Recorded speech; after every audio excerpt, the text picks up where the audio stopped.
நம்ம பார்த்துடலாம். முதல் காரியங்கள் பாருங்க. கர்த்தர் பேதுருவை மற்ற சீஷர்கள் நடுவிலே உயர்ந்த இடத்துல அவரை வச்சிருந்தார். கர்த்தர் அவருடைய முக்கியத்துவத்தை நம்ம முதல்ல தெரிஞ்சுக்கணும். ஏன்னா அவர் கொஞ்சம் வயசான பெரியவர் மாத்திரம் இல்லை, முரட்டு விசுவாசம் உள்ள ஆள். பார்த்தீங்கன்னா ஒரு மாதிரி ஒரு குழந்தைத்தனத்தோடு, நீங்கள் அவரை பற்றி வர கேரக்டர் பாருங்க. அவர் எல்லாவற்றிலும் ஒரு குழந்தைத்தனமாகவும் முரட்டுத்தனமாகவும் இருக்கிற ஒரு வயதான பெரியவர். அதனால் அவர் கர்த்தர் என்ன செஞ்சார், அவருக்கு நல்ல கனம் கொடுத்து சீஷர்கள் நடுவிலே ஒரு பிரதான சீஷனாக ஒரு முக்கியமான இடம் கொடுத்து கர்த்தர் அவரை வைத்திருந்தார். கர்த்தர் அவரை அழைக்கும் போதே வாக்குத்தத்தத்தோடு அழைத்தார்.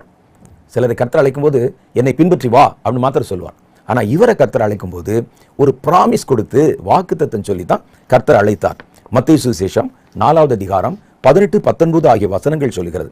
இயேசு கலிலேயா கடற்கரை ஓரமாக நடந்து போகையில் மீன் பிடிக்கிறவர்களாக இருந்த 2 சகோதரராகிய பேதுரு எனப்பட்ட சீமோனும் அவன் சகோதரன் அந்திரேயாவும் கடலிலே வலை போட்டு கொண்டிருந்த போது அவர்களை கண்டு, என் பின்னே வாருங்கள், உங்களை மனுஷரை பிடிக்கிறவர்களாக்குவேன்.